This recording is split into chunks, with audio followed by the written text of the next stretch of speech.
Hey, what's going on? You know who it is, you know what it is. Alright, you guys, in typical fashion, Tank fans are out in drones, basically critiquing Shakur Stevenson's performance, you know, versus Pat Lee, in which Shakur Stevenson got a stoppage. I heard one dude say something so stupid, I'm not even going to repeat what he said. I'm not going to give a dude any free publicity. And the funny thing is, I've been watching this channel for years, but I'm not gonna give him no free publicity because he just said something so asinine, you know, in regards to Shakur Stevenson. And the thing is with Shakur Stevenson, I think the hatred he gets is unjust. And I saw a lot of hypocrisy with Madrimov performance versus Shakur Stevenson. Now, they call Madrimov performance, even though he lost, they say he was trying to fight smart. But at the end of the day, you know, Virgil Ortiz won. I thought he won outright, you know. But Shakur Stevenson, who got the stoppage, you got people critiquing him, you know. And Tank fans are fans. That's exactly what they are. They're not boxing fans, because they don't understand how boxing works. And I broke it down earlier in a live stream. You know, they love to talk about who Shakur Stevenson fought and beat, but yet Tank doesn't have one pound-for-pound fighter on his resume. His best wins is against a one-legged Gamboa, a past his prime Leo Santa Cruz, and an extremely weight-drained Ryan Garcia.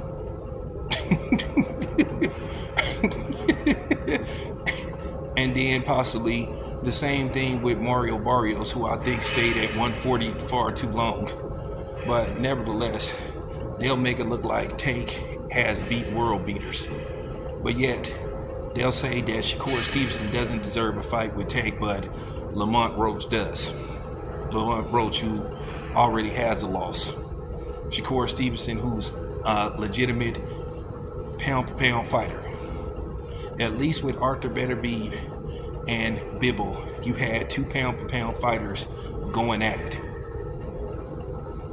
you know. And Dimitri Bivol, I'll do a video where he ranks as far as pound-for-pound go, due to the fact that he beat Beterbiev.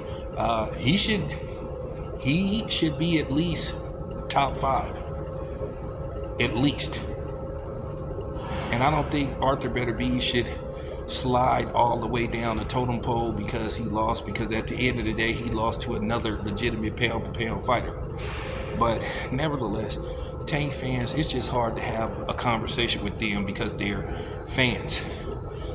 I'm gonna say this, and a lot of people gonna get mad at me, which I don't give a fuck. To me, Tank is possibly the black version of Triple G, and that's not a compliment. I was one of the first people that really analyzed Triple G when everybody was on the Triple G hype train, even black Triple G nut huggers. And I would just watch Triple G fight and look at his opponent selection, and I would just say, this guy ain't that good. I think he's getting put in the ring with perfectly selected opponents, because at the end of the day he had that life and death fight with Daniel Jacobs, and he refused to give Daniel Jacobs a rematch. Refused to. A lot of people thought that Daniel Jacobs at the very least did enough to possibly edge Triple G, or at least get a draw. So I'm just gonna say that, but I am gonna do a video about why Tank is possibly the black Triple G.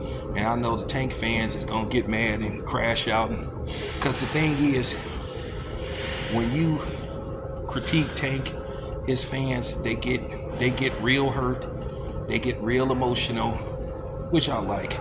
Because to me, I like when people, you know, I kind of like when people attack me, because it kind of gives me a reason to, you know, viciously respond. And everybody knows I'm good at response.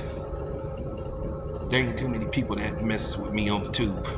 They know better, because my roast game is very good and my comeback game is very good.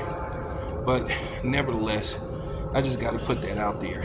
Tank fans, to me, they have very low IQ. You know, for real. They don't know the difference. This is how remedial Tank fans are. They don't know the difference between a walnut and a peanut.